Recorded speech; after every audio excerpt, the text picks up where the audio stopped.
பாலாகாது என்னும் முயற்சிதன் மெய் வருத்த கூலி தரும்.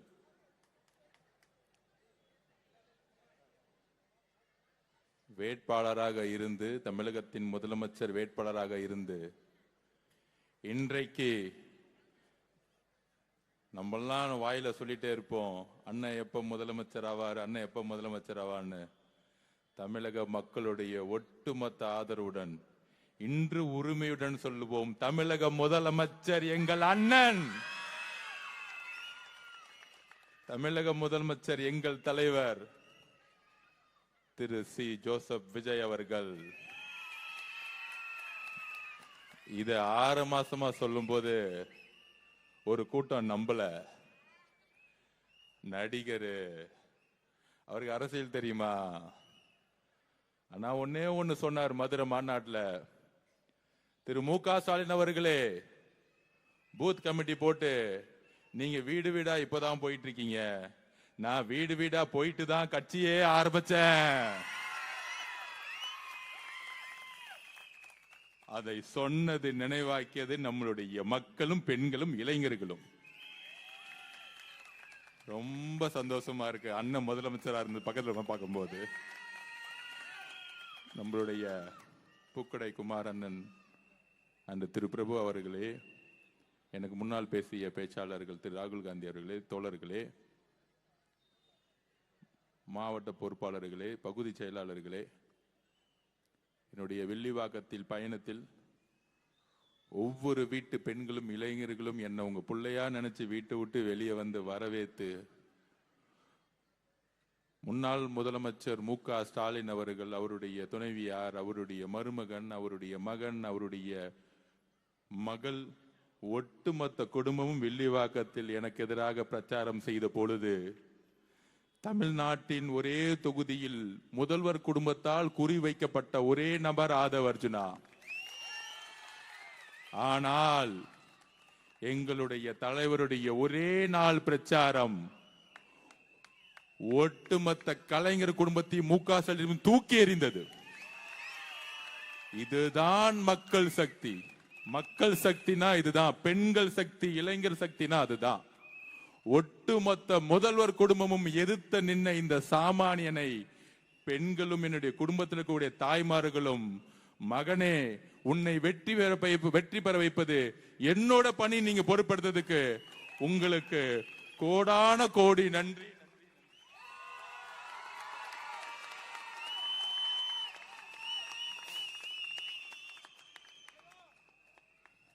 அதை நன்றி என்று சொல்லுவதோட என் வாழ்நாள் கடமை என்பதை நான் சொல்றேன். அவ்வளோ பெரிய அழுத்தம் என்னை நோக்கி தலைவர் விஜய் அவர்களுக்கு எப்படி ஒரு அழுத்தமோ, ஆளுங்கட்சியாக இருக்கும்பொழுது காவல்துறையும் திமுக குடும்பமும் மிகப்பெரிய அழுத்தத்தை தனிப்பட்ட முறையிலும் பொது வாழ்க்கையிலும் விமர்சனங்களும் கேவலமான பேச்சுகளும் தனிப்பட்ட தாக்குதலும் என்னை மட்டுமே நோக்கியது. எங்களுடைய தலைவரையும் அதற்கு அப்புறம் என்னையும் கடுமையான சொற்களால் எவ்வளவு அசிங்கமா பேச முடியுமோ எங்களுடைய தலைவர் விஜய் அவர்களையும், அதற்கப்புறம் என்னையும் ஊடகங்களா இருக்கக்கூடிய யூடியூபர்களும் பேசி பேசி பேசி பேசி அண்ணா கூறியதை போல, நீங்கள் பேசி பேசி வலுவலுங்கள், நாங்கள் உறுதியுடன் அந்த பேச்சை கேட்டு வலுவோடு வெற்றி பெறுவோம் சொன்னார் அண்ணா. நாங்கள் தாங்கி தாங்கி வெற்றி பெறுவோம் சொன்னால், அண்ணா கூறியதை போல உங்களுடைய பேச்சுகளை தாங்கி மக்கள் உங்களுக்கு கொடுத்த இந்த சரியான தோல்வி இருக்கிறதே. நான் எலெக்ஷன் முன்னாடியே சொன்னேன், கொளத்தூர் மீட்டிங்ல சொன்னேன், முன்னாள் முதல்வர் மு க ஸ்டாலின் அவர்களே எழுதி வைத்துக் கொள்ளுங்கள், கலைஞர் குடும்பத்தின் கடைசி வாரிசு தமிழகத்தின் முதலமைச்சராக நீங்கள் மட்டும்தான் முடிப்பீர்கள். அவ்வளவுதான். உங்களுடைய குடும்பம் இனி எந்த காலத்திலும் அதிகாரத்தை நோக்கி செல்ல முடியாது. ஏனென்றால் தமிழக மக்களுடைய ஆதரவு இல்ல, ஒட்டுமொத்த பெண்களுடைய ஆதரவுடன் ஒரு தலைவர் உதயமாகிவிட்டார். புரட்சி தலைவர் எம்ஜிஆர் அவர்களால் செய்ய முடியாததை, புரட்சி தலைவி அம்மா அவர்களால் முடியாததை ரெண்டு பேர்த்தோடைய சக்தியோட சேர்ந்து எங்களுடைய தலைவர், புரட்சி தலைவர், எங்களுடைய முதலமைச்சர் இந்த குடும்பத்துடைய ஆதிக்கத்தை தூக்கி எறிந்தார். இது சாதாரண வெற்றி அல்ல. ஒவ்வொரு பெண்களும் கண்ணீர் விட்டு அழுது தமிழக வெற்றி கழகத்துடைய வெற்றி எதனால தெரியுமா கிடைச்சிச்சு? திமுக மு.க. ஸ்டாலின் அவர்களே, தமிழக வெற்றி கழகத்தை உருவாக்கியது பெண்கள். இன்றைக்கு சொல்றேன், தமிழக வெற்றி கழகத்தை உருவாக்கியது பெண்கள், அதோடு இணைந்தவர்கள் இளைஞர்கள். இந்த ரெண்டு சக்தியும் இன்னும் எந்த காலத்திலையும் நீங்க ஜெயிக்கவே முடியாது. எழுதி வைத்துக்கோங்க. நீங்க என்ன வேணா பொய்யில பேசலாம், சட்டசபையில வந்து பொய்யா பேசலாம், உங்களாலேயே முடியாது. நான் சொன்னேன், திமுக எப்பயுமே 2வது தாட்டி ஜெயிச்சதா வரலாறே கிடையாது. மு.க. ஸ்டாலின் அவர்கள் 200 தொகுதி ஜெயிச்சிருவேன், 200 தொகுதி ஜெயிச்சிருன்னு சொல்லும் பொழுது அன்றைக்கே மேடையில் நம்மளுடைய தலைவர் சொன்னாரு, நான் உட்பட குளத்தூர்ல உட்கார்ந்து பேசினேன், உங்க தந்தை கலைஞராலே முடியாத பொழுது நீங்க ஜெயிச்சிருவீங்களா எங்க தலைவர் எதிர்த்துன்னு கேட்ட 2வது முறை. இன்றைக்கு கேட்கிறேன், திரு எதிர்கட்சி தலைவர் திரு உதயநிதி அவர்களே, உங்க தாத்தா கலைஞராலே முடியல, உங்க அப்பா ஸ்டாலினாலே முடியல, எங்க தலைவரை நீங்க ஜெயிச்சிட முடியுமா? நின்னு எதிரா பேசிட முடியுமா? தேர்தல் அரசியல்ல நம்ம கிட்ட கிளாஸ் எடுக்கிறாரு தேர்தல் அரசியலை பத்தி சட்டசபையில வந்து. அன்னைக்கு நான் எந்திரிக்கலான்னு இருந்தேன், அண்ணன் வரும்போதே சொல்லிட்டாரு, இன்னைக்கு ஒன்லி நம்பிக்கை வாக்கெடுப்பு தான், இன்னைக்கு நம்ம எல்லாம் பேச வேணாம், ஆல்ரெடி மெஜாரிட்டி 150க்கு மேல போயிட்டு இருக்கு, அவங்க பேசினா பேசட்டும், பாவம் எலெக்ஷன் டைம்ல தான் பேச முடியல, இப்ப பேசட்டும், ரொம்ப அடி வாங்கியிருக்காங்க, அடிச்சா அழுவாங்கல்ல, அழுது கலந்துட்டு சட்டசபை விட்டு ஓடி போயிடுவாங்க, சொன்ன மாதிரியே பேசிட்டு ஓடி போயிட்டாங்க. இது நம்மளை பார்த்து பயந்துட்டாங்களாம். இன்னும் திமுக காரனுக்கு ஆளுங்கட்சி நினைப்பு, அது அவங்களுடைய பரம்பரை நோய். ஒரு மாசம் வரைக்கும் நாங்க ஆளுங்கட்சின்னு பேசிக்கிட்டே இருப்பாங்க. அப்ப இந்த தேர்தல் வெற்றி நம்ம சொல்றோம் 50 வருடம் கழித்து ஒரு புரட்சிங்கிறோம். அந்த புரட்சி எங்க இருந்து உருவாச்சு? கடைசி 10 நாள் முன்னாடி இந்த புரட்சியை பத்தி யாருக்கும் தெரியல. நேஷனல் மீடியாஸ் கரெக்டா 5 நாளுக்கு முன்னாடி திருநெல்வேலி தூத்துக்குடி அப்புறம் தமிழ்நாட்டில் ஒரு புரட்சி உருவாயிருச்சு, மக்கள் புரட்சி உருவாச்சுன்னு பேசிட்டு இருக்காங்க. ஆனா இன்னைக்கு வரைக்கும் தமிழக ஊடகம் தாவேகா ஜெயிக்குன்னு சொன்னதே இல்லை கடைசி நாள் ரிசல்ட் வரைக்கும். அப்ப அந்த ஊடகத்தை பாருங்க, 3 தொகுதி ஜெயிப்பாரு, 10 தொகுதி ஜெயிப்பாரு, 20 தொகுதி ஜெயிப்பாரு, 160 தொகுதி திமுக ஜெயிச்சிரும், 200 தொகுதி நாங்க ஜெயிச்சிருவோம் மு.க. ஸ்டாலின் அவர்கள். கூட்டணி கட்சிகள் 25 கூட்டணி கட்சி என்னெல்லாம் பேச்சு பேசினாங்க. ஆனா தமிழக மக்கள், பெண்கள், என் பிள்ளைய ஏன்பா இப்படி திட்டிக்கிட்டே இருக்கிற, இதை ஒரு காரணத்துக்கே தூக்கி எறிஞ்சாங்க. என்ன அவதூறுகள், என்ன அவதூறுகள், என்ன தவறு செய்தார் எங்க தலைவர்? ஒட்டுமொத்த புகழ் வாழ்க்கையை விட்டுட்டு ஒரு தனி மரமா மக்களோட சேர்ந்து பெண்களுக்கான வாழ்க்கையை மாத்தணும், என் தாய்மார்களை வாழ்க்கையை மாத்தணும்னு ஒரு கட்சியை தனி மனிதனாக ஆரம்பித்து, பெண்களுடன் இளைஞர்களுடன் தனி மனிதனாக ஆரம்பித்து, எந்த விதமான பின்பலமும் இல்லாமல் ஆரம்பித்து பிரச்சாரத்தை உருவாக்கும் பொழுது எஸ்ஓபியை போட்டு பிரச்சாரம் பண்ணவே முடக்கினாங்க. நான் திருப்பியும் பதிவு பண்ணேன், நீங்க முடக்கலாம், எலெக்ஷன் கமிஷன் நோட்டிபிகேஷன் வந்தோன்னு நீங்க வெளியே விட்டு பாருங்க, 10 நாள் போதும் இந்த ஆட்சியை தூக்கி எறியறதுக்குன்னு சொன்னோம். 10 நாள் போதும் உங்க ஆட்சியை தூக்கி எறியறதுக்கு. 10 நாள் அவர் செய்த பிரச்சாரம் ஒட்டுமொத்த திமுக குடும்பம் தூக்கி எறிஞ்சிருச்சு. இப்ப தெரியுது 6 மாசம் ஏன் வெளியே போட முடக்கினாங்கன்னு எங்க தலைவரை.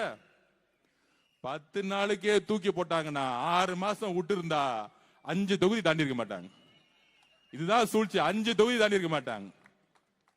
5 தொகுதி திமுக தாண்டி இருக்கு. இந்த சூழ்ச்சிக்கு தான் தலைவரை எந்த பிரச்சாரத்துக்கு வெளியே உள்ள இந்த சூழ்ச்சி எல்லாம் செஞ்சுட்டு விஜய் அவர்களை வீட்டு விட்டு வெளியே வா, இந்த போலி பிரச்சாரம் நோட்டிபிகேஷன் வந்து வெளியே வந்தாருல, தூத்துக்குடி மீட்டிங் பாத்தீங்கல்ல, 10 லட்சம் பேர் ரோட்ல நின்னாங்கல்ல, அங்க மாறியது அரசியல் சூழ்நிலை. கடைசியில திருப்பூர்ல மாறுச்சு, சென்னையில மாறுச்சு. நான் அப்பயே சொன்னேன், பெரம்பூர்ல தலைவர் நாமினேஷன் பண்ணி முடிச்ச உடனே வண்டிய குளத்தூர் விடுன்னு சொன்னாரு. குளத்தூர்ல 1 லட்சம் பேர் நின்றுட்டு இருந்தாங்க. அப்பயே சொன்னோம்.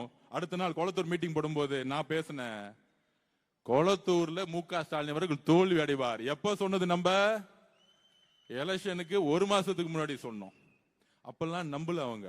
ஏதோ சின்ன பசங்க பேசிட்டு இருக்காங்க. எங்க அப்பா யார் தெரியுமா? மு.க. ஸ்டாலின் அவர்கள். திரு உதயநிதி வெள்ளிவாக்க வந்து என்னோட வெற்றியோட ஆதவர்ஜனாவுடைய தோல்விதான் எனக்கு முக்கியம். இன்னும் ஒரு அரசியல் பாத்தீங்களா? அவரோட வெற்றியோட என்னோட தோல்விதான் பைக்கும். அந்த பயம் இருந்தா போதும். திரு மு.க. ஸ்டாலினுடைய வாரிசு அவர்களே. ஆனா நான் இங்கேயும் வேலை பார்த்துட்டு நம்ம தலைவர் பச்சான பிறகு கொளத்தூர்ல ஸ்கெட்ச் போட்டு அவர் பிள்ளைக்கும் தெரியல, மு.க. ஸ்டாலின் அவர்களுக்கும் தெரியல. நீங்க என்ன தோக்கடிக்க வேலை பண்ணீங்க? எங்க தலைவர் உங்க கொளத்தூர்லயே செக் வச்சார். சட்டசபையில நம்ம அமைதியா உட்கார்ந்துட்டு இருக்கோம். ஆதரவு இருக்கு, ஆதரவு இல்ல சொல்லிட்டு அமைதியா போயிருக்க வேண்டியதானே? உங்களை கடுமையாக நாங்க எதிர்க்கிறோம் எப்பயும் போல பொய்யா சொல்லிட்டு கிளம்ப வேண்டியதானே? நமக்கு எலெக்ஷனை பத்தி கிளாஸ் எடுக்கிறாரா முன்னாடி உட்கார்ந்துகிட்டு? யாரு?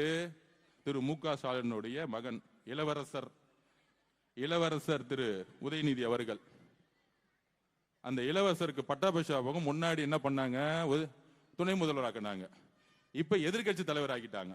நமக்கு ரொம்ப நல்லது. நான் வேற நினைச்சேன் யாராவது சீனியர்லாம் போடுவாங்க, யாராவது ஒரு நல்ல நல்ல அண்ணங்கள்லாம் சீனியர் நிறைய பேர் இருக்காங்க அங்க, நம்ம தங்கம் தென்னரசன் மாதிரி அந்த மாதிரி அனுபவசாலிகள்லாம் போட்டு நம்மள உண்டு இல்லைன்னு கொஸ்டின் கேட்க போறாங்க.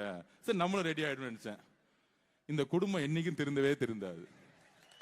இவ்வளவு அடிப்பட்டாலும் திருந்தவே திருந்தாது. இந்த பட்டாபிஷேகம் பண்ணி தான் குடும்பத்தை தூக்கி போட்டாங்க மக்கள். திருப்பி ஒரு பட்டாபிஷேகம். நான் தோத்துட்டேன், புள்ளைய தூக்கி எதிர்கட்சி தலைவரா உட்கார வச்சிருங்க. போன தாட்டி சட்டசபையா சட்டமன்ற உறுப்பினராகி சட்டசபைக்கு அதிகம் வராதவள்ள உதயநிதி ஸ்டாலின் அவர்கள். அவர் சட்டசபை தலைவர். சரி ஓகே, பெரும்பான்மை தேர்ந்தெடுத்தா சட்டசபை தலைவர் வந்து அமைதியா போக வேண்டியதானே? நம்ம பாட்டி அமைதியான உட்காந்து சும்மா சீண்டிக்கிட்டே இருக்கிறது. வந்து சொல்றாரு நம்ம கிட்ட, நீங்க 35% ஓட்டு எடுத்துட்டீங்க, மக்கள் உங்களுக்கு எதிராக 65% இருக்கிறாங்க. இப்பயும் தெரிஞ்சுக்குவாங்க, நீங்க தேர்தல் அரசியல தோத்துருக்கீங்க. நம்ம இளவரசர் உதய அவர்களே, நீங்க இன்னும் 90% ஜெயிச்சுட்டாங்க, சட்டசபையில் உட்கார்ந்துட்டு இருக்கீங்க. கிளாஸ் எடுக்கிறதுக்கு ஒரு தகுதி வேணா? உங்க சொந்த அப்பா கொளத்தூர்ல தோத்துட்டு அங்க உட்கார்ந்துட்டு இருக்காரு. அப்பாக்கு ஆறுதல் கொடுக்காம, அவர் பாவம் தோத்துட்டோமே, 50 வருஷம் அரசியல் வாழ்க்கை, 234 தொகுதியிலும் போய் வெற்றி பெறுவோம்னு போயிட்டு வந்தேனே, கடைசியில கொளத்தூர்ல தோத்துட்டேன்னு உங்க அப்பா உட்கார்ந்துட்டு இருக்கும் போது வீட்டுல போய் ஆறுதல் சொல்லாம சட்டசபையில் அப்படி நிமிர்ந்து நின்று பேசுறாராம், நமக்கு அட்வைஸ் பண்றாராம். 65% உங்களுக்கு ஓட்டே போடல. ஐயா, 2006 உங்க தாத்தா கலைஞர் அவர்கள் இருக்காரு, கலைஞர் கருணாநிதி அவர்கள், உங்களுக்கு அவர் தானே எடுத்துக்காட்டு, முன்னுதாரணம். 26% வாங்கிட்டு முதலமைச்சர் ஆனாரே, அவரை நீங்க கேள்வி கேட்க முடியுமா? திரு உதயநிதி அவர்களே, எங்க தாத்தா 26% தான் வாங்கினாரு சொல்லுங்க. 74% எதிர்த்து நின்னாங்க மக்கள், அதனால அவர் தலைவரே கிடையாது. பேசுங்க. எங்க கலைஞர், எங்க தாத்தா வந்து எங்க முதலமைச்சர் வந்து தவறு பேசுங்க. உங்களுடைய தாத்தா திரு ஐயா கலைஞர் கருணாநிதி அவர்கள் 26% வாங்கி முதலமைச்சர் ஆகும் பொழுது, உங்க கூட இருந்தவங்க 2006 கம்யூனிஸ்ட் கட்சிகள் 2 பேரும், கம்யூனிஸ்ட் கட்சியும் கம்யூனிஸ்ட் மார்க்சிஸ்ட் கட்சியும் காங்கிரஸ் கட்சியும் கூட இருந்துச்சு. அவ்வளவு பெரிய கூட்டணி அமைச்சு நீங்க 26% தான் வாங்கினீங்க, 96 தொகுதி ஜெயிச்சீங்க. இந்த அரசியல் ஏன் புதுசுன்னா, 50 வருடங்கள் கழித்து திரு எதிர்கட்சி தலைவர் இளவரசர் உதய அவர்களே, நீங்க ஒவ்வொரு தொகுதிக்கும் 30 கோடி ரூபாய் செலவு பண்ணீங்க. 30 கோடி. இதே வில்லிவாக்கத்தில் 5000 ரூபாய் ஒவ்வொரு ஓட்டுக்கும் இங்க இருக்கக்கூடிய உங்களுடைய திமுக கேண்டிடேட் கொடுத்தாங்க. கொளத்தூர்ல உங்களுடைய தந்தை 3000 ரூபாய் கொடுத்தாரு. தமிழகம் முழுவதும் சொல்லி வச்ச மாதிரி ஒவ்வொரு தொகுதியில 30 கோடி செலவு பண்ணீங்க. அதற்கப்புறம் உங்களுடைய கூட்டணி காங்கிரஸ், விசிகே, கம்யூனிஸ்ட் கட்சி, கிட்டத்தட்ட 26 கட்சி கூட்டணி, சின்ன சின்ன கட்சி முதற்கொண்டு கேப்டன் விஜயகாந்த் கட்சி, எல்லா கட்சியும் சேர்த்து, முஸ்லீம் லீக்ல இருந்து எல்லா கட்சியும் சேர்த்து நீங்க நின்னீங்க. எங்களுடைய வேட்பாளர்கள் 10 லட்சம் ரூபாய் செலவு பண்ணல. எழுதி வச்சுக்கோங்க, 10 லட்சம் ரூபாய் செலவு பண்ணல. காசு இல்ல எங்களுடைய வேட்பாளர்களுக்கு, காசே இல்லாம. ஒரு எக்ஸாம்பிள் சொல்றேன். திண்டிவனத்துல ஜெயிச்சாங்க, பக்கத்து ஊரு. பஸ்ல ஏறினாங்க, இறங்குனாங்க, 7 மணி நேரம் பிரச்சாரம், 5 பேர்த்தோட போனாங்க, திருப்பி வந்தாங்க. திருப்பத்தூர்ல பெரிய கருப்பன் மினிஸ்டர், ஒரு சாதாரண இளைஞன், காசே இல்ல. ஆனா சிட்டிங் மினிஸ்டர் ஒரு ஓட்டுல ஜெயிச்சாரு. அடுத்து ஸ்ரீரங்கம், என் தம்பி ரமேஷ், சாதாரண பையன். நேத்து என்கிட்ட வாழ்த்து வாங்க வந்தாரு வீட்டு, என்னோட ஆபீஸுக்கு. என்னோட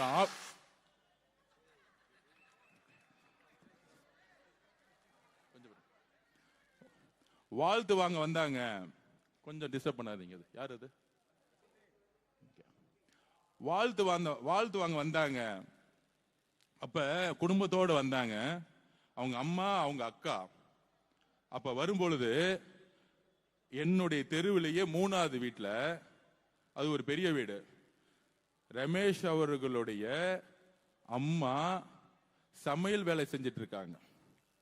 என்னுடைய வீட்டுல இருந்து 3வது வீட்டுல அந்த அம்மா சொல்றாங்க, தம்பி வாழ்த்து வாங்க வந்தேன், 8 மணிக்கு கிளம்பணும் நான் சமையல் வேலை பண்றதுக்கு. என் புள்ள எம்எல்ஏ ஆயிட்டான், ஆனா நான் சம்பாதிக்கணும்ல. என்ன ஒரு எளிமையான குடும்பத்தில் இருந்து எங்களுடைய தலைவர் வேட்பாளரை சூஸ் பண்ணி ஸ்ரீரங்கத்துல நின்னு திருச்சியிலேயே அதிகமான ஓட்டை வாங்கியது தமிழக வெற்றி கழகம். உங்களுடைய நேரு, உங்களுடைய வேலு எல்லாத்தையும் தண்ணி குடிக்க வச்சாங்க எங்களுடைய இளைஞர்கள். சாமானியன் 75 வருஷ கட்சி திமுக பொது தொகுதியில் ஒரு தலித் வேட்பாளரை நிறுத்தியது இல்லை. திரு உதயநிதி அவர்களே, இளவரசர் உதயநிதி அவர்களே, மகுடத்தை தூக்கி உங்க தலையில உங்க அப்பா வச்சுட்டாரு. இங்க சாமானியன் இருக்காரு பாருங்க, இளைஞர்கள் பதவியேற்கும் போது பாருங்க, ஒவ்வொருத்தரையும் டிவில ஒரு சாமானியன் ஒடுக்கப்பட்டவன், பிற்படுத்தப்பட்ட மக்கள் ஒவ்வொருத்தரும் கையில 1 லட்சம் ரூபாய் இல்லாதவங்க ஜெயிச்ச லிஸ்ட் எத்தனை தெரியுமா? 92 பேர். 92 பேர் கையில 1 லட்சம் ரூபாய் இல்ல. 1 லட்சம் ரூபாய் இல்ல கையில, சொல்லி வச்ச மாதிரி. இது புரட்சி இல்லையா? திமுக சமூக நீதினு சொல்றீங்களே, எங்கேயாச்சும் தலித் சகோதரர்களை பொது இடத்துல நின்னு தைரியமா ஜெயிக்க வச்சிருக்கீங்களா? எங்க தலைவர் விஜய் அவர்கள் தலித் சகோதரர்களை பொது இடத்துல நின்று ஜெயிக்க வச்சிருக்காரு. எங்க உங்க சமூக நீதி? எங்களது உங்க சமூக நீதி. மத அரசியல தூக்கி போட்டாரு. என் பெயர் சி ஜோசப் விஜய்னு.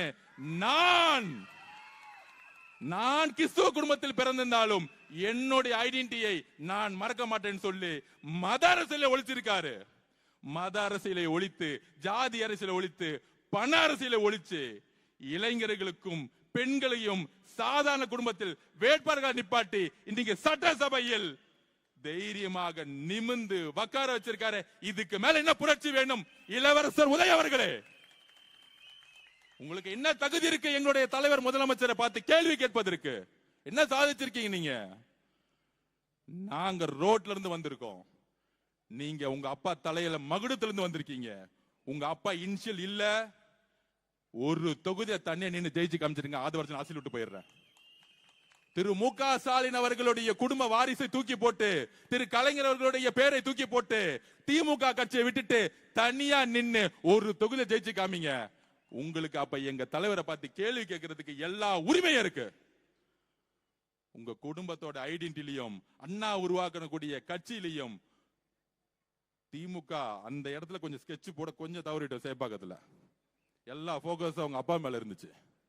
அடுத்தது வச்சுக்கலாம். கேள்வி கேட்டுட்டாங்கல்ல, தலைவரை பார்த்து கேள்வி கேட்டாங்கல்ல, பதில் கொடுப்போம், கரெக்டான டைம்ல கொடுப்போம். அப்ப இது புரட்சி இல்லையா? இதுக்கு மேல என்ன புரட்சி வேணும்? சமூக நீதிக்கான புரட்சி எங்க? இந்த தொகுதியில இந்த ஜாதி அதிகமா இருப்பாங்க, அவனை வேட்பாளரா போடு. அப்படி யாராச்சும் தமிழ் வெற்றி கழகத்தில் வெற்றி பெற்று இருக்காங்களா? சொல்லுங்க. இந்த தொகுதிக்கு 30 கோடி, ஒரு ஓட்டுக்கு 3000. ஒரு தொகுதியில் தமிழக வெற்றி கழகத்தில் காசு கொடுத்திருப்பாங்களா? திமுக 3000 கொடுத்தா அதிமுக 1500 ரூபாய் கொடுத்தாங்க. இதே தொகுதியில 1000 ரூபாய் கொடுத்தாங்க. மக்கள் மாற்றத்தை விரும்பினார்கள். மக்கள் கூட்டணி நம்பவில்லை, நல்ல தலைவரை தேடினார்கள். இதுதான் தமிழ்நாடு. நான் எப்பவுமே சொன்னேன், தமிழ்நாட்டு மக்கள், தமிழ்நாட்டு அரசியல் இயற்கையும் நேரமும் சேர்ந்து ஒரு தலைவரை உருவாக்கும். அன்று அண்ணாவை உருவாக்கியது தமிழக மக்கள். யாரு ஒரு தலைமையை கடினமா அழுத்தம் கொடுத்தாங்களோ அன்னைக்கு இருந்த ஆட்சியாளர்கள் அண்ணாவை கையில எடுத்தாங்க. ஒரு சாங்கான ஒரு லீடரா உருவாக்குனாங்க. அண்ணாவுக்கு அப்புறம் பிரச்சனை வரும் பொழுது எம்ஜிஆரை மக்கள் கையில எடுத்தாங்க. எம்ஜிஆருக்கு அப்புறம் அவ்வளவுதான், இனிமேல் நம்ம குடும்ப ஆட்சி தான் திரு கலைஞர் நினைக்கும் பொழுது புரட்சி தலைவி அம்மா அவர்களை கையில் எடுத்தாங்க தமிழக மக்கள். அதுக்கப்புறம் எங்களுடைய தலைவர் சி ஜோசப் விஜய்களை கையில் எடுத்துட்டாங்க. நீங்க எழுதி வச்சுக்கோங்க, குறைந்தபட்சம் இன்னும் 4 தேர்தல் தண்ணி மட்டும்தான் நீங்க குடிச்சிட்டு இருப்பீங்க. எழுதி வச்சுக்கோங்க, முடியவே முடியாது. என்ன வேணா நீங்க பழி சொல்லு பண்ணுங்க. ஆட்சியை வச்சுக்கிட்டு 10 மாசம் எவ்வளவோ பழி சொல்லி பண்ணிட்டீங்க. இப்ப எங்க தலைவர்கிட்ட ஆட்சி இருக்கு, நிர்வாகம் இருக்கு, காவல்துறை இருக்கு, மக்கள் பணி செய்ய போயிட்டாரு.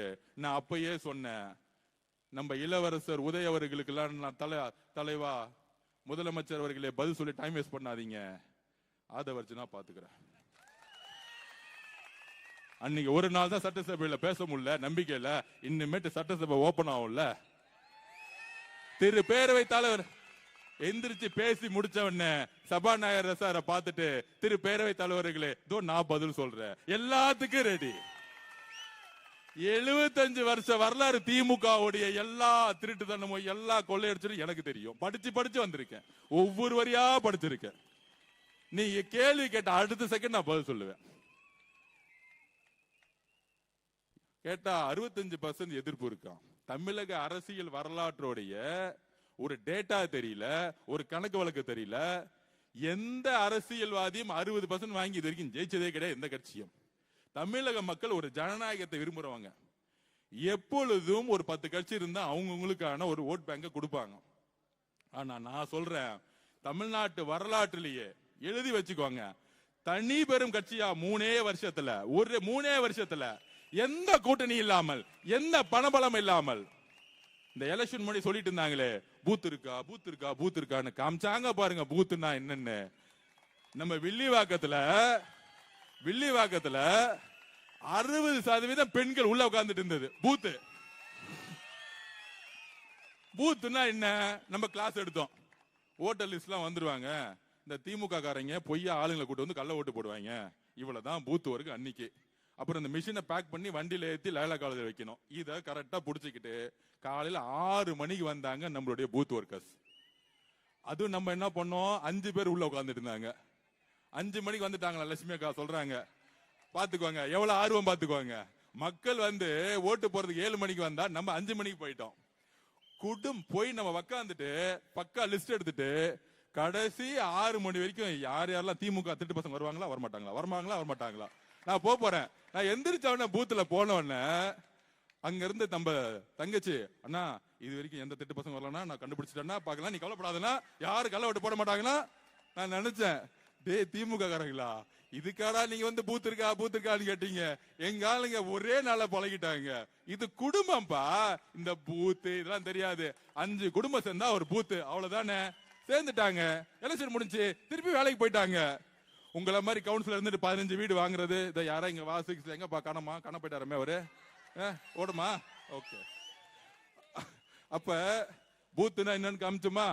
75,000 பூத்துலயும் தமிழக வெற்றி கழகம் நைட்டு 10 மணி வரைக்கும் உட்கார்ந்து இருந்தாங்க. எப்ப 10 மணி வரைக்கும். திமுக 3 மணி கிளம்பி போயிட்டாங்க, அதிமுக 12 மணி கிளம்பி போயிட்டாங்க. என்னடா அது 7 மணிக்கே கூட்டம் வந்துருச்சு அப்படியே பாக்குறாங்க உடல்மொழி. எல்லாரும் சிரிச்ச முகத்தோட வேட்பாளர் நான் போனா போதும், தம்பி நீங்க தான் எனக்கு நான் கேன்வாஸ் பண்ண வந்த மாதிரி ஆயிடுச்சு. ஒவ்வொரு பூத்துக்கு போகும்போது அக்கா செல்ஃபி, உடனே ஓடி வராங்க செல்ஃபி எடுக்க. அக்கா பூத்துக்கா இங்க செல்ஃபி எல்லாம் எடுக்க கூடாதுக்கா, நான் வேட்பாளர். இல்ல தம்பி அவங்க விடுங்க. உடனே திமுகங்க அவங்க செல்ஃபி எடுக்கிறாங்க பாத்தீங்களா, ஏன் மேல கம்ப்ளைண்ட். பொதுமக்கள் வந்து என்னப்பா பண்றது, இப்படி ஒரு பிரச்சனை வில்லிவாக்கத்துல. அந்த மாதிரி 7 மணிக்கு குடும்பமா வந்து அண்ணன் சொன்னார் அன்னைக்கு திருவிழா மாதிரி இருக்கணும் நீங்க வந்து ஓட்டு போற அன்னைக்குன்னு. எப்படி திருச்செந்தூர் வேளாங்கண்ணிலையும் போய் குடும்பமா போவாங்களே, 7 மணிக்கெல்லாம் வந்து ஓட்டு போட்டு 4 மணிக்கு முடிச்சுட்டாங்க எல்லாத்தையும். நான் பாக்குற ஒவ்வொரு பூத்துலயும் 94% கள்ள ஓட்டு போறதுக்கு வாய்ப்பே கொடுக்கல. ஆளே இல்ல, பக்கா லிஸ்ட் இருக்கு. நம்ம தங்கச்சி சொல்றாங்க, அண்ணன் 92% முடிஞ்சிச்சு, 8% இவ்வளவுதான் ஓட்டு இருக்கு, இவங்க யாரும் வர்ற மாதிரி தெரியல, நாங்க ரொம்ப ரெடியா இருக்கிறோம், 6 மணிக்கு கேட்ட மூட சொல்லிடுங்க. நமக்கு கிளாஸ் எடுக்கிறாங்க நம்ம தங்கச்சிங்க. அப்படி திமுக பூத்துக்கு தண்ணி குடிக்க வச்சது நம்மளுடைய மகளிர் சகோதரிகள். அப்புறம் நம்ம இளைஞர்கள் இருக்காங்களே, நான் போனா போதும் பின்னாடி 500 பேர் வராங்க. டேய் தம்பிங்களா வேணாண்டா, நான் தப்பு பண்றமே நினைச்சுக்க போறாங்க, கலவரம் பண்ற மாதிரின்னு. திமுக கார 5 பேர் தான் வந்தாங்க, அவன் போய் பயந்து போயிட்டான் அவன் பாட்டிக்கு. அப்ப எந்த அளவுக்கு இளைஞர்கள் சக்தி இந்த தேர்தலில் இறங்கி வேலை பார்த்து கடைசியில் அவன் கொடுத்த 3000 ரூபாய் எதுக்கு யூஸ் ஆச்சுன்னா, இன்னும் ஆய்வு பண்ணல. இன்னைக்கு தான் முக ஸ்டாலின் சொல்லியிருக்காரு, நம்மளுடைய தோல்விக்கு காரணம் என்ன என்பதை நம்ம ஆய்வு செய்ய வேண்டும். ஐயா முக ஸ்டாலின் அவர்களே, அதுக்கான காரணம் நான் இன்னைக்கு சொல்றேன், அதுக்கு காரணமே நீங்க தான். இதுக்கு என்ன ஆய்வு செய்யணும்? இந்த தோல்விக்கு முக்கியமான காரணமே திரு முக ஸ்டாலினுடைய நிர்வாகத்தோடைய தோல்வி. அன்பு சகோதரன் முன்னாடி சொல்லிட்டு இருந்தேன். இப்ப மாண்புமிகு அமைச்சர் ராஜ்மோகன் அவர்களே, ஒரு எளிய குடும்பத்தில் பிறந்தவரை அமைச்சராக்கிய பெருமை எங்களுடைய தலைவருக்கு சாரும். இதுக்கு மேல என்ன புரட்சி வேணும்? இதுக்கு மேல என்ன புரட்சி வேணும்?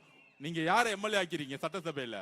50 வருஷமா உங்க கூடத்துல உங்க மகன், அதுக்கப்புறம் அமைச்சர்களுடைய மகன், இவங்க தானே உட்கார்ந்துட்டு இருக்காங்க. இங்க பாருங்க, சட்டசபையில ஒடுக்கப்பட்ட ஏழை மக்கள் இருந்து சட்டசபையில உட்கார்ந்துட்டு இருக்காங்க. அதற்கான புரட்சி செய்தது எங்களுடைய தலைவர். இதுக்கு மேல என்ன பெரிய புரட்சி வேணும்? அப்ப திமுக போட்டு விவாதம் பண்ணிட்டு இருக்காங்க. இந்த புரட்சிக்கு காரணம் என்ன, இந்த தோல்விக்கு காரணம் என்ன? இந்த புரட்சிக்கும் தோல்விக்கும் காரணம் 2 பேர் தான். ஒன்னு ஐயா திரு முக ஸ்டாலின் அவர்கள், இன்னொரு அவருடைய மகன் இளவரசர் உதய அவர்கள். அவ்வளவுதான். இதுக்கு மேல ரொம்ப ரிசர்ச் பண்ணாதீங்க. பாவம் திமுக அழுதுருவாங்க, புலம்புறாங்க. முக ஸ்டாலின் கலைஞர் ஐயா ஐயோ கலைஞர் ஐயா நீங்க ஏன் செத்து போனீங்க, இவங்க 2 பேர்த்துல விட்டுட்டு கட்சியை முடிச்சுட்டாங்க. இதுல சொல்றாரு திரு முக ஸ்டாலின் அவர்களும் இளவரசர் உதய அவர்களும், தாவேகா கழகம் குதிரை பேர அரசியல் செய்கிறது. தலைவர் சிம்பிளா முடிச்சது, இது குதிரை பேர அரசியல் இல்ல, இது குதிரை வேக அரசு. அது அவர் சிம்பிளா பேசி முடிச்சிட்டார். அண்ணா ரொம்ப நல்லவர், அதோட முடிச்சிட்டார். ஆனா நம்ம அப்படி இருக்க முடியாதுல்ல, பதில் சொல்லணும்ல. குதிரை பேர அரசியல் யார் நடத்தினது நான் சொல்லிடுறேன். எல்லாம் ட்ரை பண்ணி பார்த்தாங்க, ரிசல்ட் வந்துருச்சு. நம்ம 108 நிக்கிறோம். சுமார் ஒரு 20 தொகுதியில 500 ஓட்டு 300 ஓட்டுல தோத்து இருக்கோம். அது எப்படின்னு நம்ம அதுக்கப்புறம் விசாரிச்சுக்கலாம், விட்டுருங்க. தோத்த பிறகு என்ன செஞ்சிருக்காங்க, நம்ம தலைவர் வரவே கூடாதுன்னு பெரும்பான்மை இருந்தாலே பதவியேற்றலாம் கவர்னர் அவர்கள். ஆனா கவர்னர் அவர்கள் கூப்பிட்டு, நீங்க பெரும்பான்மையை காமிங்க, சிங்கிள் லார்ஜஸ்ட் பார்ட்டி, அவங்களை கூப்பிட்டு பதவியேற்றலாம். ஆனா கவர்னர் அவர்கள் ஒரு கான்ஸ்டிடியூஷனுக்கு எதிராக 118 காமிங்க, கோர்ட்டுக்கு போனா 1 மாசம் ஆயிடும், வேண்டாம் நம்ம பெரும்பான்மை காமிச்சிரும்னு எடுத்த உடனே முதல்ல வந்தது தலைவர் ராகுல் காந்தி அவர்கள். தமிழ்நாட்டுடைய சூழ்நிலையை புரிந்து தமிழக வெற்றி கழகம் தலை வணங்குகிறது திரு ராகுல் காந்தி அவர்களை. எடுத்தவன விஜய் அவர்கள் முதலமைச்சர் ஆகணும், அதுக்கு என்ன வேணா செய்யுங்க, சப்போர்ட் அப்படின்னு டெல்லியில இருந்து ஒரே குரல் முடிச்சுட்டாரு அவர். வந்த அடுத்த நாள் காங்கிரஸ் இருந்து நம்ம அண்ணன் செல்வம் திமுக இருந்தாரு, எங்க தலைவர் சொல்றதா ஸ்டாண்ட். அரசியல் சூழ்நிலை அன்னைக்கே மாறிடுச்சு, எலெக்ஷன் முடிஞ்சோடனே மாறிடுச்சு. செல்வப்பந்தன் அண்ணன் வாய்ப்பு கொடுத்துட்டு ஒரு எல்லோரும் சகோதரத்துவம் ஆனோம். அன்னைக்குதான் உண்மையான அரசியல் சந்தோஷப்பட்டேன். அது முடிஞ்ச உடனே கம்யூனிஸ்ட் தோழர்கள் வந்தாங்க, அது முடிஞ்ச உடனே அண்ணன் திருமானன் வந்தாரு, ஒவ்வொருத்தரும் தலைவர் முதலமைச்சர் ஆக்கினாங்க. இது மட்டும்தானே உங்களுக்கு தெரியும். ஆனா திமுகவுடைய குதிரை பேர அரசியல் இன்னும் நான் உண்மையா சொல்லவா? சொல்றேன் யாரு குதிரை பேர அரசியல் பண்ணதுன்னு. நம்ம தலைவர் முதலமைச்சர் ஆகக்கூடாதுன்னு திமுக தலைவர்களும், அதுல குறிப்பா நம்ம இளவரசர் உதயநிதி அவர்களும் ஒரு பெரிய அரசியல் பண்றாங்களா. என்ன அரசியல்னா, ஃபர்ஸ்ட் முக ஸ்டாலின் இதுக்குள்ள வரல, உண்மையை சொல்லிடுறேன் நான். அவரு தோல்விட்டு அமைதியா தான் இருந்தார். ஆனால் திரு இளவரசர் உதயநிதி அவர்கள் இருக்காரு, என்ன ஆனாலும் விஜய் அவர்கள் முதலமைச்சராக வரக்கூடாது. என்ன ஆனாலும் பரவாயில்ல, என்ன பண்ணிக்கோங்க, அவ்வளவு வெறி. ஆனா முடிஞ்சிச்சுல்ல, கடைசி வாரிசா முடிச்சிட்டாருல, ஏதாச்சும் பண்ணலாம். யாருக்கிட்ட பேச்சுவார்த்தை பண்ணது? திரு இபிஎஸ் அவர்கள் பழனிசாமி அவர்களோட திரு உதயநிதி அவர்கள் பேச்சுவார்த்தை பண்றாரு. திரு உதயநிதி அவர்களும் திரு சபரீஷ் அவர்களும் சேர்ந்து ஆட்சியை முடிச்சுட்டாங்க. அடுத்து திமுக கட்சியை முடிக்கிறதுக்கு வேலை பண்ணிட்டு இருக்காங்க. இப்படிதான் தலைவர் விஜய் அவர்கள் ஏத்து நின்று ஆட்சி போச்சு. இப்ப திருப்பியும் இவர் முதலமைச்சர் உட்கார வைக்க கூடாதுன்னு இபிஎஸ் ஐயா கிட்ட பேசினா என்ன ஆகும்? எங்கேயாச்சும் அண்ணா உருவாக்கிய கட்சி, சமூக நீதி பேசிய கட்சி, மதசார்புன்னு சொல்லக்கூடிய கட்சி, தேர்தலுக்கு முன்பு திரு மு.க. ஸ்டாலின் அவர்கள், ஏன் திரு உதயநிதி அவர்கள் திரு எடப்பாடி பழனிசாமி பார்த்து என்னெல்லாம் கேள்வி கேட்டாங்க? பிஜேபியை தமிழகத்தில் ஆட்சி கட்டில ஏற துடிக்க வைக்கிறது திரு இபிஎஸ் பழனிசாமி அவர்கள், அதிமுக தான். இவங்களுக்கு ஓட்டு போட்டா பிஜேபி ஆட்சிக்கு வந்துச்சு. இது அண்ணா திராவிட முன்னேற்ற கழகம் கிடையாது, இது அமித்ஷா முன்னேற்ற கழகம். இப்படி பிரச்சாரம் செஞ்சது யாரு? திரு மு.க. ஸ்டாலின் அவர்கள். இன்னொருத்தர் யாரு? இளவரசர் உதய அவர்கள். இன்னில இருந்து அவர் இளவரசர்னு வச்சிருவோம். இளவரசர், அந்த இளவரசர் உதய அவர்களுக்கு ஏன்னா பட்டாபிஷேகம் பண்ணி தானே உட்கார வச்சிருக்காங்க. மன்னராட்சி இன்னும் ஒளியில கொஞ்சம் பிசுறு இருக்கு, பாத்துக்கலாம். அப்ப பட்டாபிஷோட உட்கார்ந்துட்டு இருக்க இளவரசர் ஒரு அரசியல் ஞானி மாதிரி, கலைஞர் உருவாக்கிய, கடினப்பட்டு உருவாக்கிய அந்த கட்சியை அதிமுகவோட சேர்ந்து வெளியிலிருந்து ஆதரவு கொடுப்பாங்களாம். திரு இபிஎஸ் பழனிசாமி முதல்வர் ஆயிடுவாராம். என்ன சூழ்ச்சி பாத்தீங்களா? இந்த சூழ்ச்சி நமக்கு தெரிஞ்சிருச்சு, வந்துருச்சு. ஒரு நேரத்தில் 8ஆம் தேதி மத்தியானம் தகவல் வருது, 7ஆம் தேதி நைட்டு தகவல் வருது, இபிஎஸ் அவர்கள் ஞாயிற்றுக்கிழமை பதவியேற்க போறாரு, எல்லாம் முடிஞ்சிருச்சு அப்படின்னு. ஆனா கம்யூனிஸ்ட் தோழர்களும் விசிக தோழர்களும் சப்போர்ட் பண்ணல. முக்கியமாக கம்யூனிஸ்ட் தோழர்கள் சுத்தமா சப்போர்ட் பண்ணல. அதுல உண்மையா சொல்லவா, மார்க்சிஸ்ட் கம்யூனிஸ்ட் கட்சியோடைய தேசிய தலைவர் திரு பேபி அவர்கள் கேரளால இருப்பார். அவர் பேட்டி கொடுத்தது நீங்க பார்த்திருப்பீங்களான்னு தெரியாது. அவர் பேட்டி கொடுத்தாரு. மத சார்பற்ற கொள்கையில் உறுதியா இருக்கக்கூடியவர் பேபி அவர்கள், மார்க்சிஸ்ட் கட்சியோடைய தலைவர். அவர் சொன்னாரு, நாங்கள் ஏன் விஜய் அவர்களுக்கு ஆதரவு கொடுப்போம் என்றால், நம்ம ஒன்று காரியம், பிரசிடென்ட் ரூல், கவர்னர் ரூல் வந்துடக்கூடாது, அரசியல் அமைப்பை பாதுகாக்கணும். காங்கிரஸ் மத சார்பற்ற கூட்டணி இங்க இருக்கு, தமிழகத்தில் ஒரு கவர்னர் ஆட்சி வந்துடக்கூடாது. இட்ஸ் a people mandate சொன்னார். அதாவது மக்கள் தேர்ந்தெடுத்தது தலைவர் விஜய் அவர்களை. அவர் சொன்ன வார்த்தை 12 தொகுதியில அவ்வளவுதானே, நாங்க பாத்துக்கிறோம். திரு பேபி அவர்கள் கேரளால இருந்து குரல் கொடுக்கும்போது என்ன சொன்னாரு? நாங்கள் சப்போர்ட் பண்ணலனா திமுகவும் அதிமுகவும் சேர்ந்து பிஜேபியோட ஆட்சியை உருவாக்கும். சொன்னது ஆதவ் அர்ஜுனா இல்லை, திரு இளவரசர் உதய் அவர்களே. சொன்னது ஆதவ் அர்ஜுனா இல்லை, இளவரசர் உதய் அவர்களே. கம்யூனிஸ்ட் கொள்கையின் தலைவர், மார்க்சிஸ்ட் கட்சியினுடைய தலைவர் திரு பேபி அவர்கள். உண்மை வந்துருச்சா வெளியே? என்ன ஒரு துரோக அரசியல் திமுக உண்மை வந்துருச்சா? யாரு குதிரை பேரை நடத்தினது? அந்த குதிரை பேரை நடத்தினது யார் சொல்லுவா? லிஸ்ட் நான் சொல்றேன். பாஷ்யம் கம்பெனியுடைய ஓனர் புரோக்கர் வேலையை பார்த்தாப்ல. அடுத்தது ஓப்பனா சொல்லிடணும்ல, யார் யாரெல்லாம் தலைவருக்கு எதிராக சூழ்ச்சி செஞ்சாங்கன்னு. பாஷ்யம் கம்பெனியுடைய ஓனர் ரியல் எஸ்டேட் வேலையை பார்க்காம ஆட்சி மாற்றத்துக்கு இங்க உட்கார்ந்துக்கிட்டு கவர்னரோட சேர்ந்து உட்கார்ந்துட்டு சேர்ந்தது ஒரு கம்பெனியோட நிறுவனர். அதோட சேர்ந்து திரு உதயநிதி அவர்கள், அதோட சேர்ந்து திரு இபிஎஸ் பழனிசாமி, முன்னாள் முதலமைச்சர் பழனிசாமி மகன் திரு மிதுன் அவர்கள். அதனாலதான் இந்த ஃபேக்ஷன் உடைஞ்சிச்சு. அதிமுக வெளியே வந்தாங்களே திரு சிவிஎஸ் சண்முக அண்ணன், புரட்சி தலைவி அவர்கள் எதற்காக கட்சியை உருவாக்கினார்? புரட்சி தலைவி அவர்கள் எதற்காக கட்சியை உருவாக்கினார்? இந்த திமுக சீய கட்சியை ஒழிக்க. ஆனா அப்படி உருவாக்கின கட்சிய திரு இபிஎஸ் ஐயா அவர்கள் திமுக ஸ்டாலினோட சேர்ந்துட்டு ஒரே ஒரு காரணம், தலைவர் விஜய் அவர்கள் முதலமைச்சரா வரக்கூடாது. எந்த கொள்கையும் கிடையாது, குறிக்கோளும் கிடையாது, கெட்ட மதசார்பற்ற கொள்கையா. இதை சொன்னது திரு பேபி அவர்கள், மார்க்சிஸ்ட் கம்யூனிஸ்டோட தலைவர். நாங்கள் ஆதரவு கொடுக்கவில்லை என்றால் திமுகவும் அதிமுகவும் பிஜேபியும் சேர்ந்து இங்கு ஒரு ஆட்சியை உருவாக்கும், அதற்கு நாங்கள் கடுமையாக எதிர்த்து நிற்போம். சொன்னது திரு பேபி அவர்கள், சொன்னது காங்கிரஸ், சொன்னது விசிகே சொன்னது IUML. எல்லா மதசார்பற்ற கொள்கையிலும் தலைவர் அவர்கள் 108 தொகுதி ஜெயிச்சா வந்தன. நினைச்சிருந்தா தோழர்களே, அரசியலை உள்வாங்குங்கள். நினைச்சிருந்தா ஒரே போன் கால் டெல்லிக்கு போன் பண்ணி, ஒரே ஒரு போன் கால் EPS ஐயாவுக்கு போன் பண்ணி, உங்க 47 MLA எனக்கு கொடுத்துருங்க, நான் முதலமைச்சர் ஆயிடுறேன், நம்ம பகிர்ந்துலாம் சொன்னா அவங்க ஓடி வந்திருப்பாங்களா? ஓடி வந்திருக்க மாட்டாங்களா? சொல்லுங்க. ஆனால் ஏன் 47 MLA தூக்கி போட்டு தலைவர் ராகுல் காந்தி அவர்களுடன் 5 MLA உடன் இணைந்தார்? எங்களுடைய தலைவர் 108ல இருந்து 5 போச்சுன்னா 113 தானே. 47 முக்கியமா 105 முக்கியமா அப்படின்னு எங்களுடைய தலைவர் யோசிச்சிருந்தா, வெறும் பதவி அரசியல் பண அரசியலை நோக்கி இருந்தா, EPS மாதிரியோ இல்ல உங்க தந்தை MK ஸ்டாலின் உதயநிதி மாதிரியே சிந்தித்திருந்தா 47 பேரை நோக்கி இருப்பாங்க. ஆனால் எங்களுடைய தலைவர் விஜய் அவர்கள் யோசித்து மதசார்பற்ற கொள்கையில், சமூக நீதி கொள்கையில் நான் உறுதியாக இருந்து இஸ்லாமிய சகோதரர்களும் கிறிஸ்தவ சகோதரர்களும் என்னை தேர்ந்தெடுத்தார்கள். நான் கொள்கையில் இருந்து விலக மாட்டேன். அந்த உறுதியான கொள்கையில் ஒரு கால் கொடுத்தாரு திரு ராகுல் காந்தி அவர்களுக்கு. அதவர்ஜுனா அவர்களே, 5 MLA 10 MLA முக்குள்ள நம்ம கொள்கையில உறுதியா இருக்கணும்னு எங்களுக்கெல்லாம் ஒரு வகுப்பு எடுத்து நாங்க எல்லாரும், நான் உட்பட்ட கட்சியில் உட்பட்ட மதசார்பற்ற கொள்கையில் நாம் உறுதியாக இருக்குங்கிறத பதிவு பண்ணது எங்களோட தலைவர். 75 வருஷ கட்சிங்கிறீங்களே, நீங்க ஏன் அதிமுக இஸ்லாமிய சகோதரர்களை கிறிஸ்தவ சகோதரர்களை கேள்வி எழுப்புங்கள்.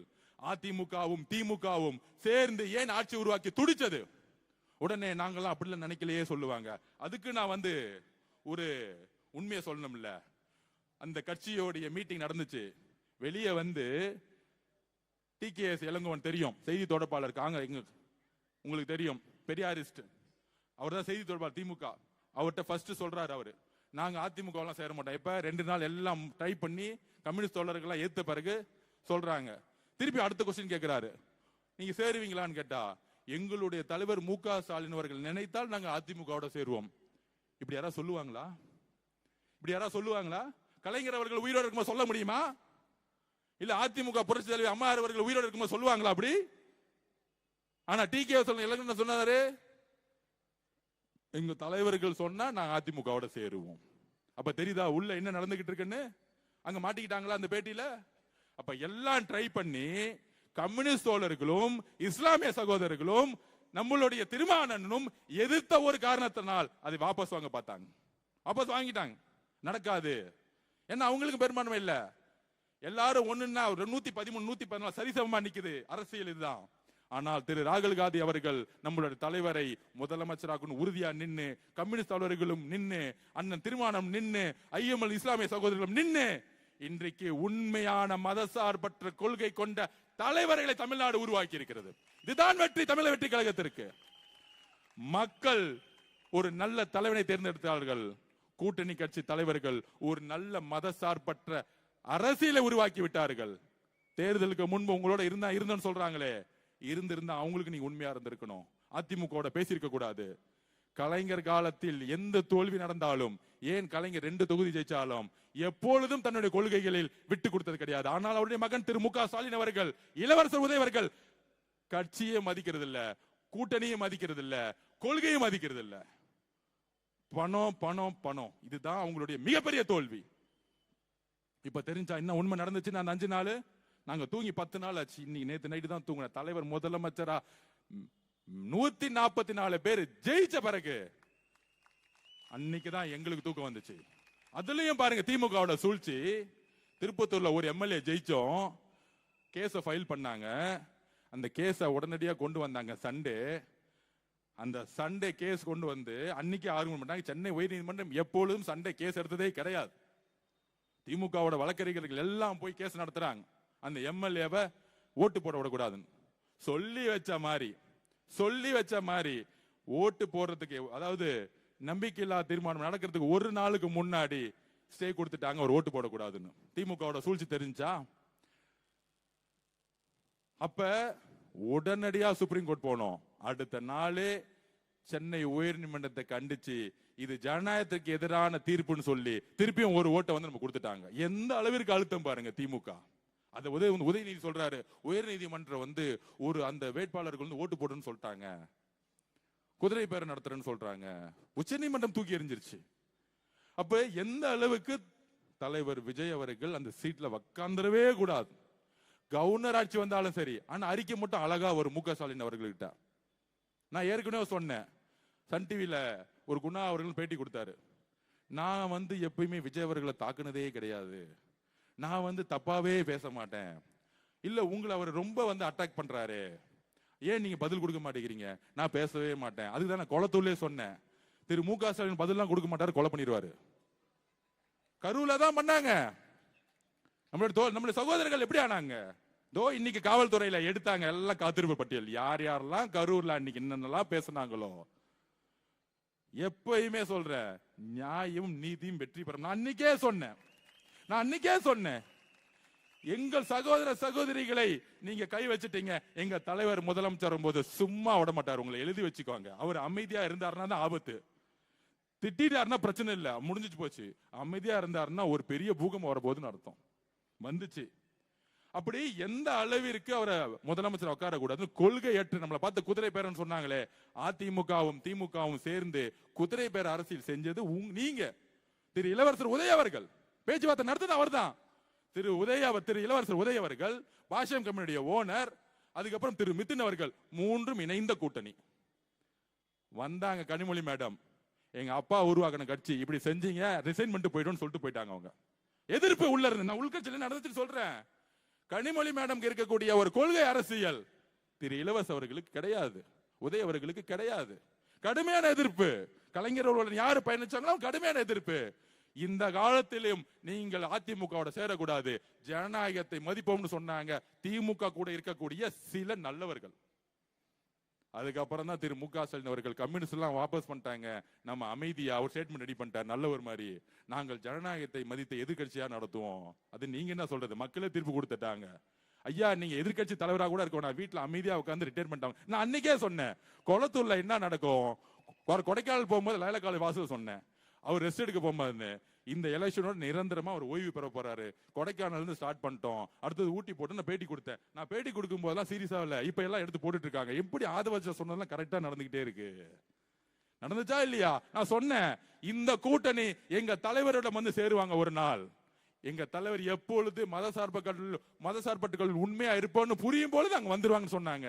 எண்ணி 10 நாள்ல ஒட்டுமொத்த கூட்டணியும் எங்க தலைவருக்கு ஆதரவு கொடுத்தாங்க. ஏன்? எங்க தலைவர் அதிமுகவோடு பேசல, 47 எம்எல்ஏ பேசல, திரு ராகுல் காந்தி அவருக்கு அழைப்பு கொடுத்தார்.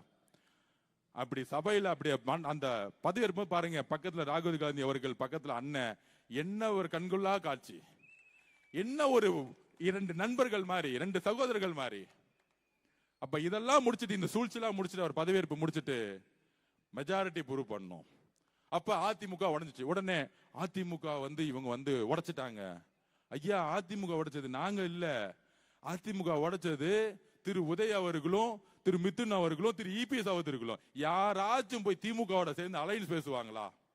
புரட்சி தலைவர் அவர்களுடைய கொள்கை, புரட்சி தலைவி அவர்களுடைய கொள்கையை தூக்கி எறிஞ்சிட்டு இபிஎஸ் அவர்கள் முதலமைச்சர் ஆகிறதுக்கு தன்னுடைய மகன் மிதுனை வச்சு வேலை செய்யறாங்க. 47 எம்எல்ஏ வச்சுட்டு யாராவது முதலமைச்சர் ஆவாங்களா? அப்ப அவங்களுடைய சூது பாருங்க. அப்ப உள்ள இருக்கக்கூடிய புரட்சி தலைவி அம்மா கூடிய விசுவாசமா இருக்கக்கூடியவங்க வெளியே வந்துட்டாங்க. இன்னுமேட்டு இந்த கட்சி திரு இபிஎஸ் பழனிசாமி அவர்கள் இருந்தா எந்த காலத்திலையும் இந்த கட்சி ஜெயிக்காது. 14 தேர்தல் தோத்துட்டாரு. அம்மா அவர்கள் கட்சியை காப்பாற்றணும், அதுக்காக தான் எங்க தலைவர்கிட்டையும் எங்க பொதுச்சாளர்கிட்டையும் எங்ககிட்டையும் பேசினாங்க.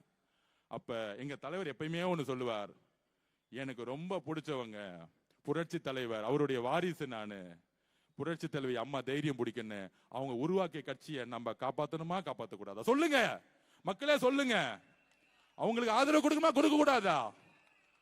நான் எப்பயுமே சொல்லுவோம், நாங்க தலைவர் டிவிகேவும், ஏன் டிவிகே அதிமுக எதிர்த்து கொஸ்டின் கேட்க மாட்டேங்குதுன்னா, புரட்சி தலைவரும் புரட்சி தலைவியும் உருவாக்கக்கூடிய தொண்டர்கள் டிவிகே பக்கம் எப்பயோ வந்துட்டாங்க. ஆனா அந்த கட்சியை வழிநடத்தக்கூடிய திரு இபிஎஸ் அவர்கள் திமுகவுடைய பின்புற வாசலியாக நட்புறோட இருக்காரு, பிஜேபியோட உறுதியா இருக்கிறாரு. இவர் இருக்க வரைக்கும் அதிமுக அழிவு காலம். எங்களுக்கு இபிஎஸ் ஐயா அவர்களோட உடன்பாடு கிடையாது. ஆனால் அதிமுக இருக்கக்கூடிய தொண்டர்களுடன் அண்ணன் தம்பியா நாங்க பழகிட்டு இருக்கோம்.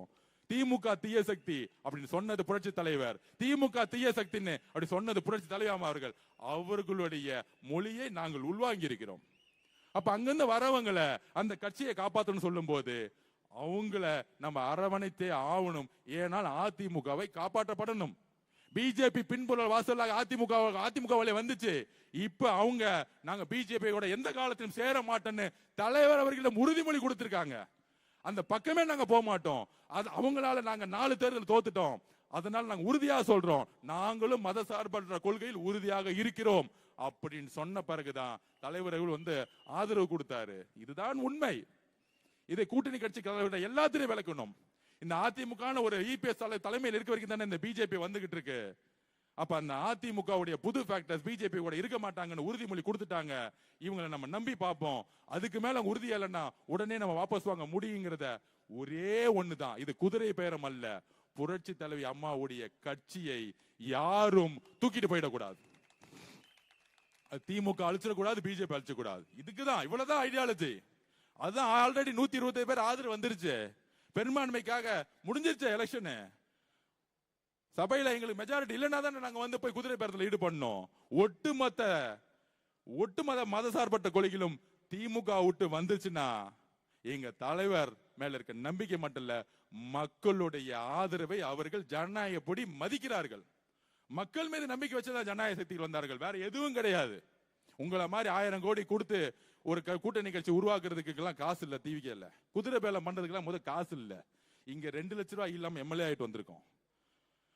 ஆதவர்ஜுனா வில்லிவாக்கத்துல 1 ரூபாய் கொடுக்கல, எழுதி வச்சுக்கோங்க. இப்ப சொல்றேன், ப்ரூவ் பண்ணுங்க. நண்பர்களே சொல்லுங்க, நம்ம ஓட்டு காசு கொடுத்தோமா? 3 வேளை சாப்பிட்டோம், ஒன்னா சேர்ந்து ஓடணும், ஜெயிச்சோம், அவ்வளவுதானே வரலாறு. நீங்க எங்க இருந்து இறக்குனீங்க? திரு மோகன் அவர்களுடைய எம்எல்ஏ மோகனுடைய பிள்ளை அமைச்சிங்களே, 100 கோடி ரூபாய் மொத்தமா செலவு பண்ணார். 5000 ரூபாய் கொடுத்து ஜெயிச்சாரா? 19,000 ஓட்டுல வில்லிவாக்கத்துடைய பெண்களும் இளைஞர்களும் என்ன ஜெயிக்க வச்சிருக்காங்களே, அது 1 ரூபாய் காசு கொடுத்து நான் வாங்கல. மக்கள் அன்பையும் நம்பிக்கையும் தலைவர்கிட்ட கொடுத்தாங்க. அதே மாதிரிதான் என்கிட்ட கொடுத்திருக்காங்க. அதுக்கு நான் எப்பயும் உண்மையாவும் நேர்மையாகவும் உறுதியுடன் இருப்பேன். இந்த 10 நாள் நான் ஏன் பேசல தெரியுமா? 108 தொகுதி ஜெயிச்ச பிறகு என்னைக்கு ஃப்ளோர் டெஸ்ட்ல தலைவர் ஜெயிக்கிறாரோ அன்னைக்கு தான் பேசணும்னு நினைச்சேன். அதான் அடுத்த நாள் வந்துட்டேன். அதுவும் நான் நன்றி சொல்ல மட்டும்தான் வந்தேன். நேத்து தலைவர் முன்னாடி நின்னுகிட்டு பொய்யா பேசினார் பாருங்க, அப்பயே முடிவு பண்ணிட்டேன், அடுத்த நாள் வில்லிவாக்கத்துல கூட்ட போடு. இது பதிலாம் கிடையாது. எல்லா உண்மையும் இந்த 10 நாள் இந்த திமுகவும் அதிமுகவும் என்னெல்லாம் சேர்ந்து தலைவருக்கு எதிராக சூழ்ச்சி செஞ்சது சொல்லி ஆகணும். நம்ம சொல்லணும்ல மக்களுக்கு, நம்ம கட்சிக்காரங்களை புரிய வைக்கணும்ல. நமக்கு ஆளுங்கட்சி ஆனவனே தலையில கர்வம் கிடையாது. நம்ம மக்கள் கிட்ட எளிமையா இன்னைக்கும் உறுதியா நிக்கிறோம். எதிரி கட்சியா நாங்க பாக்குறது. அதனாலதான் தமிழ்நாட்டில் முதல் முறையாக எங்கள் தலைவர் உங்கள் வீடு தேடி வந்தார். முதலமைச்சரான பிறகு திரு மு.க. ஸ்டாலின் அவர்களை வீடு தேடி வந்தார். அகங்காரம் அல்ல, தமிழக மக்களுடைய கடமைகளை நாம் நிறைவேற்ற வேண்டும். உங்களை நாங்கள் மதிக்கிறோம். உங்களுடைய தோல்வி தேர்தல் அரசியலோட முடிஞ்சிச்சு. நாங்க வெற்றி பெற்றோம், எங்களுக்கு கர்வம் கிடையாது. ஆதவர்ஜுனா கர்வம் கிடையாது. ஆனால் எங்கள் தலைவரை தொட்டா நாங்க பதில் சொல்லுவோம். அதை சும்மா இருக்க முடியாது, அதை நாங்க அமைதியா இருக்க முடியாது. ஏன்னா அது மக்களை தொட்ட மாதிரி. உண்மைகளை சொல்லணும். நாங்க பொய்யா சொல்லல. என்ன நடந்துச்சோ எல்லா தப்பையும் செஞ்சுட்டு நாங்க தப்பு செஞ்ச மாதிரி சொல்லக்கூடிய அவதூறுகளுக்கு நாங்க பதில் சொல்லுவோம். நாங்க ஆளுங்கட்சி ஆயிட்டோம், அதிகாரம் வந்துருச்சு. ஆனா அந்த அதிகாரம் மக்களுக்கானது நாங்கள் உறுதியோட இருக்கிறோம்.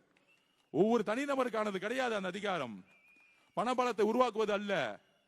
நன்றி அறிவிப்பு கூட்டத்தை முன்னாடி சொல்லுவாங்க பொதுவா எல்லா கட்சியும். நாங்க பண்ணது என்னன்னா, நேரா போய் கவர்மெண்ட் ஆபீஸ் போயிட்டு எல்லாரும் வாங்க, எல்லா டிபார்ட்மெண்டோடைய செக்ரட்டரிஸ் வாங்க, போலீஸ் கமிஷனர் வாங்க, எல்லாம் போயிட்டு நான் 30 நாள் வீதியா நடந்தேன், எல்லா பிரச்சனையும் எனக்கு தெரியும், இந்த ஃபைலை புடிங்க, 10 நாள் டைம் இருக்கு, இதை எல்லாம் சரி செய்யறதுக்கு உங்களுக்கு என்ன தேவை, அரசு ஊழியர்கள் உங்களுக்கு என்ன தேவை, ஆர்டர் போடல ஆதவர்ஜுனா உங்களுக்கு என்ன வேணும்னு சொல்லுங்க, 10 நாள்ல அதை செஞ்சு கொடுக்குறோம். ஆனா இங்க நல்ல ரோடு வேணும், நல்ல தண்ணி வேணும், டாஸ்மார்க் 5 கடைக்கு மேல இருக்கக்கூடாது, ஊருக்கு ஒதுக்குமா கொண்டு போயிடுங்க, ட்ரக்ஸ்ங்கிறதே இருக்கக்கூடாது, எல்லா இடத்துல சிசிடிவி கேமரா போடுங்க, காவல்துறையில சிசிடிவி கேமரா பதிவு பண்ணுங்க, என்கொயரி வந்தா கூட பதிவு பண்ணுங்க, எல்லாத்தையும் மாத்துங்க.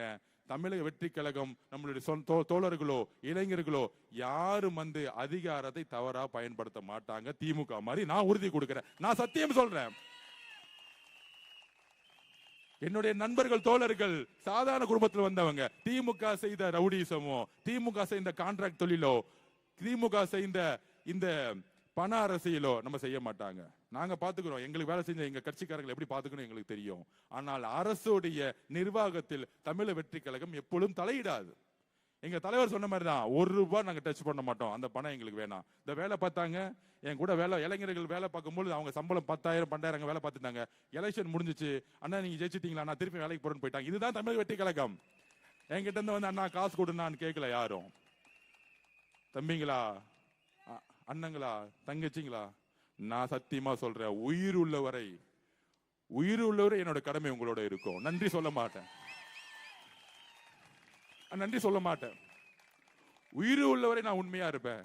ஏன்னா ஒவ்வொரு நீங்க அழுது எனக்காக காலை தேய்ச்சி எனக்காக அண்ணனுக்கு, விஜய் அண்ணனுக்காக நீங்க பணி செஞ்சு இந்த 30 கோடி 50 கோடி 100 கோடியை தூக்கி போட்டு, அதில் சுவாசி என்னன்னா 3000 திமுக காரன் கொடுத்தான்.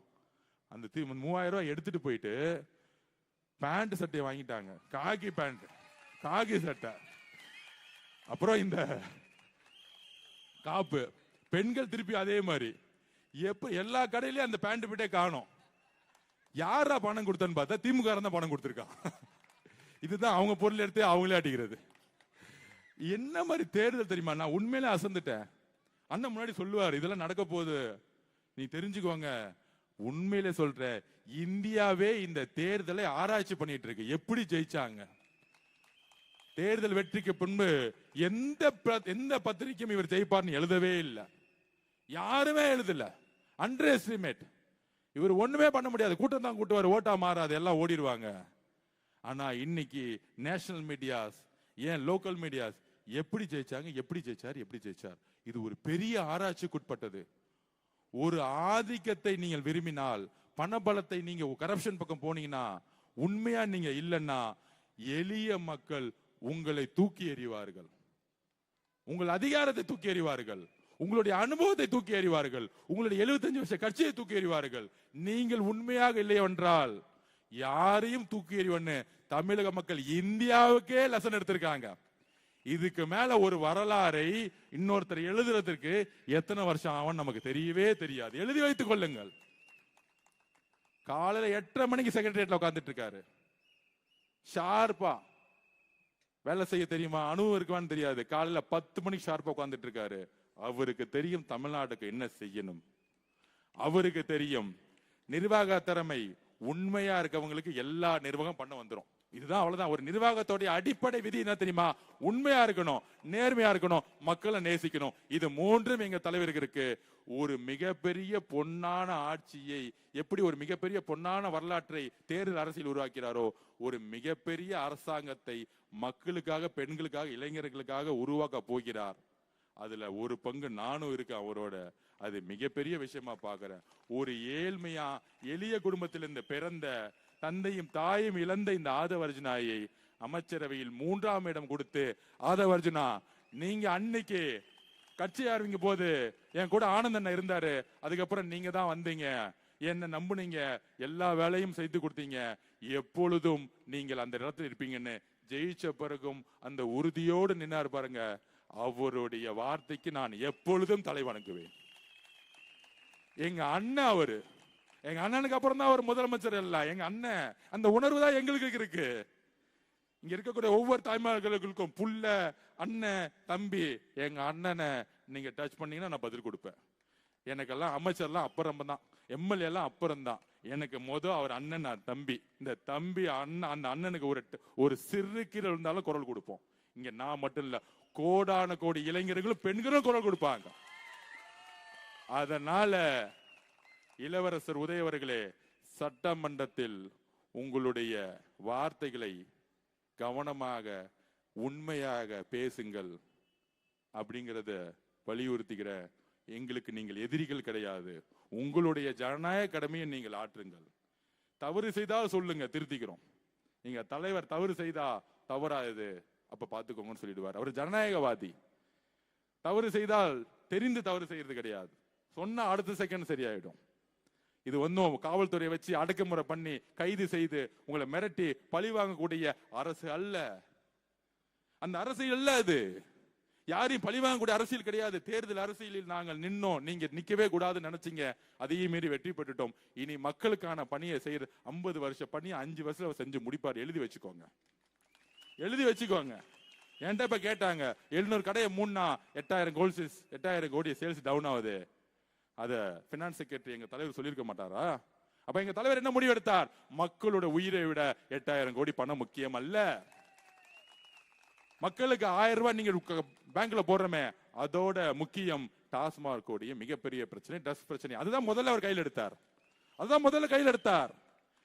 மக்களுக்கு தேவையான அந்த 1000 ரூபாய்ங்கிறது கடமை, அண்ணன் கொடுக்கிற கடமை. அதே நேரத்தில் டாஸ்மாக் கோடிய மக்களுடைய பிரச்சனை இருக்கு, அதுக்கு நான் சரி செய்யறேன்னு 700 கடையை தூக்கி போட்டாரு. 8,000 கோடி இல்லைனாலும் பரவாயில்ல. இந்த அரசியல் நல்ல அரசியல் இல்ல, மக்களுக்கான அரசியல். வெறும் நல்லதோட முடிச்சிட முடியாது. ஒரு 24 மணி நேரம் சதா மக்களை பத்தி யோசிக்கக்கூடிய ஒரு தலைவனால தான் அப்படி யோசிக்க முடியும். அதை உருவாக்குவார் என்று சொல்லி என்னுடைய மாண்புமிகு அமைச்சரை வரவேற்று அவருக்கு நான் பேசணும்னு சொல்றேன். இந்த பயணம் மிகப்பெரிய பயணமா இருக்கும். உறுதியா இருங்க, நம்ம தான் ஜெயிப்போம். அண்ணன் சொன்ன மாதிரி கான்பிடண்டா இருப்போம். நன்றி, வணக்கம்.